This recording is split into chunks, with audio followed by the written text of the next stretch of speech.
Bienvenidos a nuestro canal. Es un placer para nosotros saber que de domingo a domingo se conectan con nosotros a través de este medio. Soy Gerardo Ramos, pastor de la Iglesia Nueva Vida LBN, y les doy la bienvenida.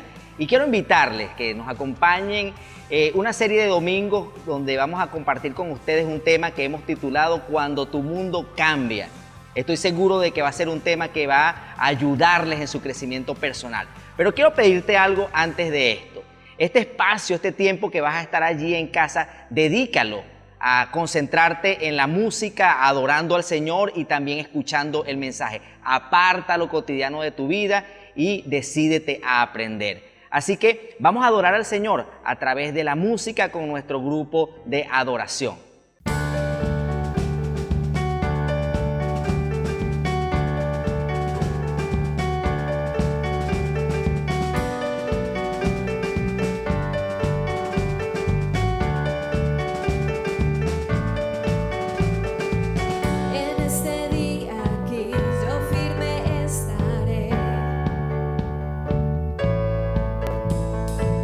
Todo el honor te doy, mis manos alzaré.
estuve en un seminario con los asistentes del escritor de libros muy reconocido, Neil Anderson, que escribe literatura sobre la opresión. Y me llamó poderosamente la atención un comentario que hizo uno de los conferencistas en esa oportunidad. Y él hablaba sobre los pensamientos. Él decía que hay dos pensamientos que pueden cruzar por la mente de un ser humano, que no son relevantes en el momento, que pueden ser pensamientos que pasan y cruzan cuando hay una situación difícil de enfrentar. Y esos pensamientos son: quisiera correr, correr, correr, correr sin detenerme. Y el otro pensamiento es: quisiera dormir, dormir, dormir y despertar cuando todo esto haya pasado. Estamos en la continuidad de una serie que le hemos puesto como título Cuando tu mundo cambia. Cuando tu mundo cambia, te pregunto, ¿has tenido pensamientos así? Hay muchas opciones que la gente tiene o que las personas tenemos, muchas salidas o posibles salidas que vemos cuando el mundo cambia y no nos favorecen los cambios que el mundo da, nuestro mundo. Y una de las salidas que muchas veces las personas tienen es el suicidio. El suicidio ha sido un tema que en los últimos tiempos, sobre todo en este tiempo, ha estado como en el tapete de muchos psiquiatras, psicólogos, personas que trabajan con la conducta, pastores, ministros, líderes, porque es alarmante lo que pasa por la mente cuando una persona piensa en el suicidio. Y yo te pregunto en esta hora, ¿has pensado en el suicidio como una salida a la crisis? ¿Has pensado en el suicidio como una posible salida cuando tu mundo cambia y no te favorece el cambio del mundo? Se dice que para llegar al suicidio hay unos pasos previos. Y ese hermano que estaba en ese seminario decía que esos dos pensamientos parecieran no ser importantes, pero luego cuando los respaldamos con un argumento para avalarlos, porque consideramos que tienen importancia y le damos el argumento, eso queda en el corazón y más adelante pudiera producirse un intento suicida. Para hablar de este tema, que los pastores incluso lo hemos dejado a los psiquiatras, que son los que estudian los problemas mentales y conductuales de la persona, para hablar de este tema es un poco, para muchos quizás incómodo, pero yo quisiera abordarlo desde una manera sencilla, pero no menos importante. Quise tomar un país como ejemplo. Analicé, estudié, leí sobre un país para poder ver el alto índice de suicidios que hay en ese país. Y no tomé un país pobre, un país con problemas económicos, tomé un país de los que son reconocidos ahora como la tercera potencia en el mundo. Estudié a Japón, leí mucho sobre el contenido de este país. Se dice que es uno de los países que tienen un alto índice de empleo. No hay desempleo en Japón. Tienen una economía estable. Tienen la empresa química y metalúrgica de más alto nivel en el mundo. Es fácil llegar a cualquier casa, a cualquier familia de ese país asiático y conseguirse allí la tecnología inimaginable. En cualquier manos de un niño hay alta tecnología. Pudiéramos pensar entonces qué razones tiene ese país para llegar al suicidio. En el año 2009, la Organización Mundial de la Salud, en una gran preocupación por el alto índice y la tasa elevada de suicidio, se dice que ellos se reunieron con los gobernantes, con personas de autoridad en el país para ver si buscaban medidas preventivas para evitar el alto índice de suicidio que había allí. Y dice que se suicidaban personas de más de 60 años. Y entre el 2009 al 2012 bajó la tasa. Ya no eran personas de la tercera edad los que se suicidaban.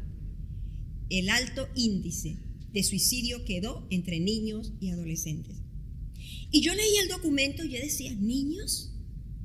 ¿Cómo puede pensar un niño en el suicidio? ¿Cómo puede pensar una persona adolescente en el suicidio? Pues sí, Y se dice que cuando se hacían las encuestas, los niños decían que no querían ir a las escuelas por el bullying, por la inseguridad, por el miedo a los divorcios y las separaciones de la familia. Y todo esto fue llevando a niños y adolescentes a pensar en el suicidio. Personas adultas pensando en el suicidio, sí. Porque se dice que la persona adulta, cuando pasa ya a la tercera edad o más de la tercera edad, mira hacia atrás, ve un largo trecho de camino recorrido, mira hacia adelante y ve que le falta poco por recorrer. Y dice, he caminado demasiado, he hecho muchas cosas en la vida, no tengo un ahorro, no tengo una vivienda propia.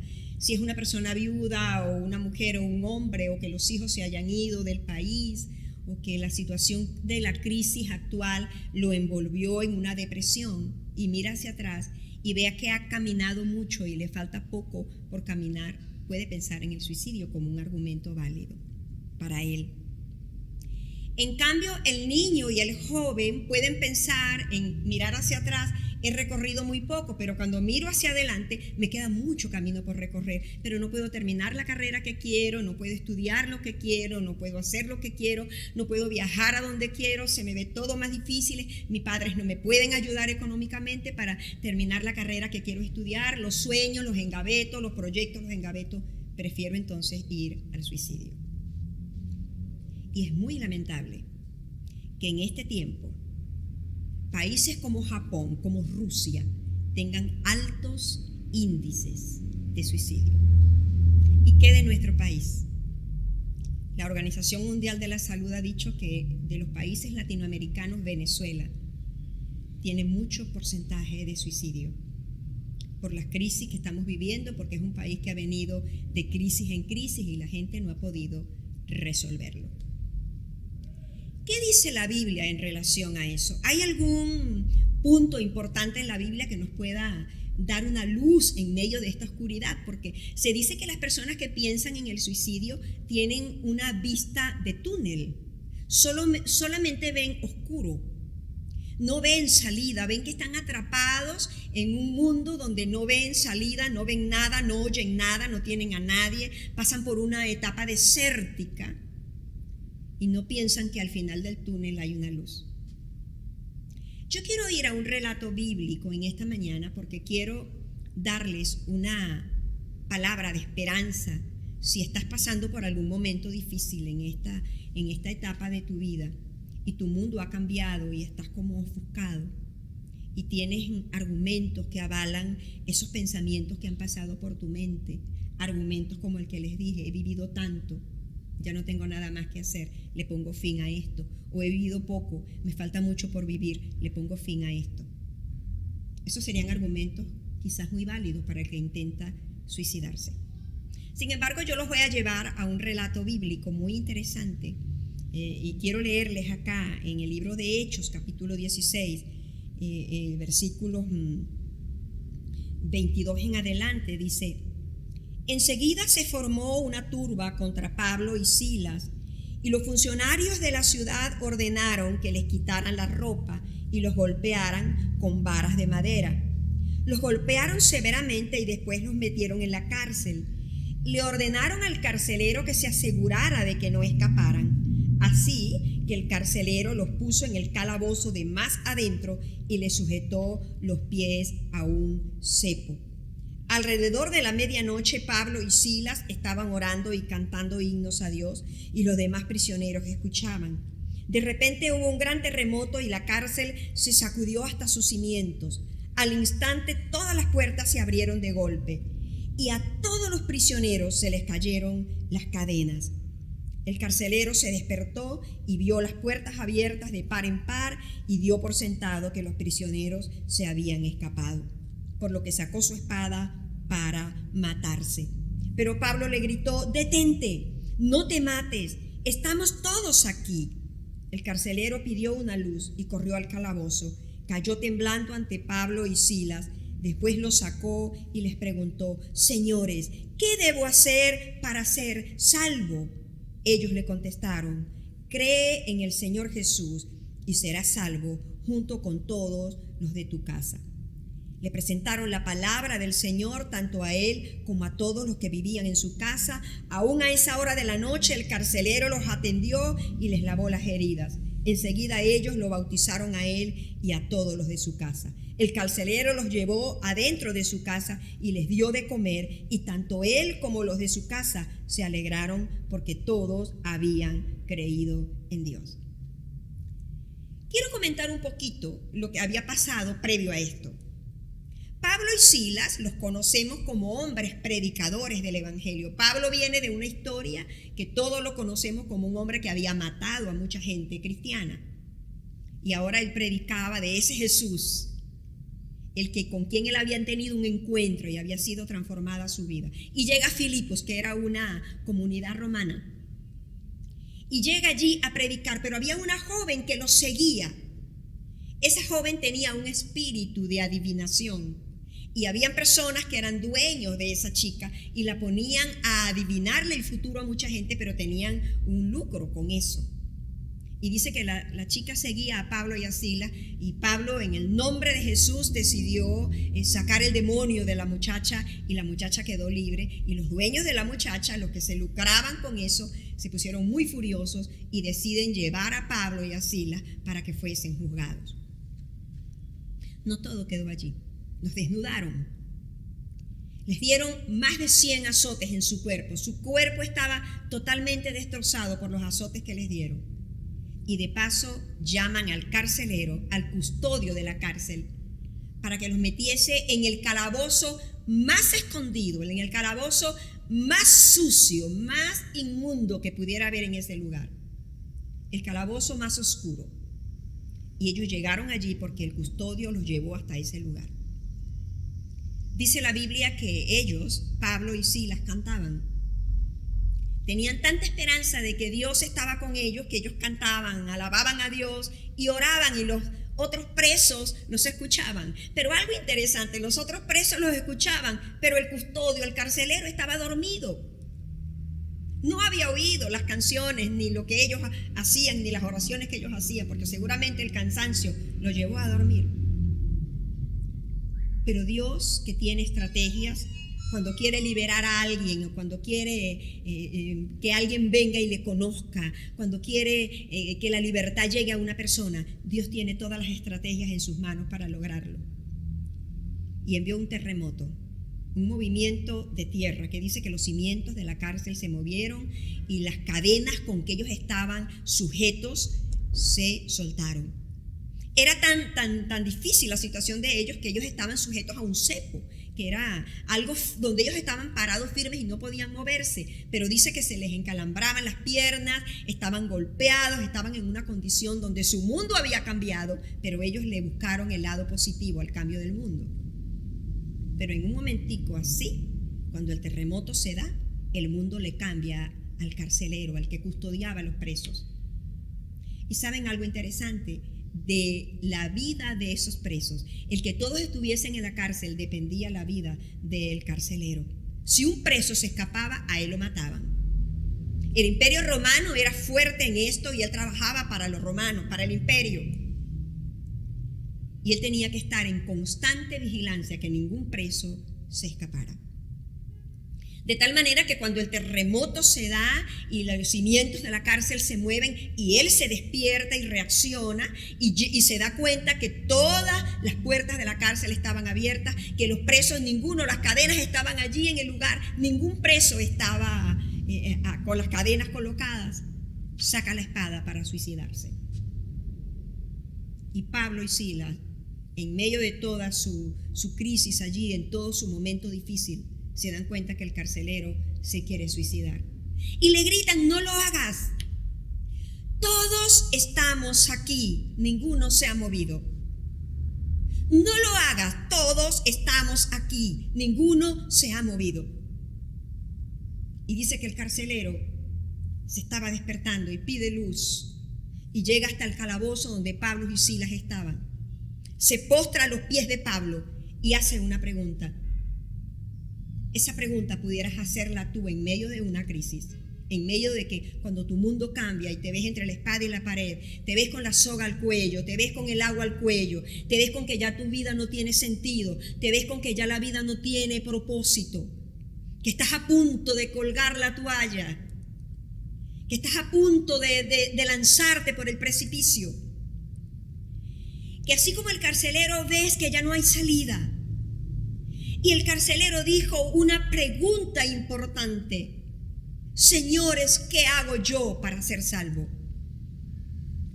Él quizás se refería no a la salvación del alma, él se refería a la salvación de la muerte que le venía en manos de los romanos o en manos de sus compañeros, porque la cárcel se había abierto y posiblemente los presos se iban a escapar. Pero Pablo aprovechó la pregunta del carcelero, la intención del carcelero, la inquietud del carcelero, el desespero de este hombre, y le dice: cree en el Señor Jesucristo y serás salvo, tú y tu casa. Se dice que es a la única persona en la Biblia que se le da una promesa donde su casa iba a ser alcanzada, su familia iba a ser alcanzada si él creía en el Señor Jesucristo. Y él tomó las palabras más esperanzadoras que había oído en su vida. En un momento él perdió la esperanza, pero en un momento así también él recuperó la esperanza. ¿Y saben lo que hizo el carcelero de Filipos?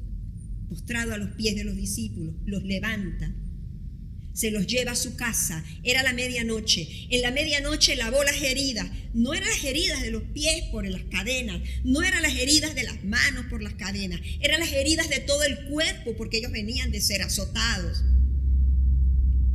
Limpió sus heridas, sirvió la mesa, los invitó a comer, comió con ellos.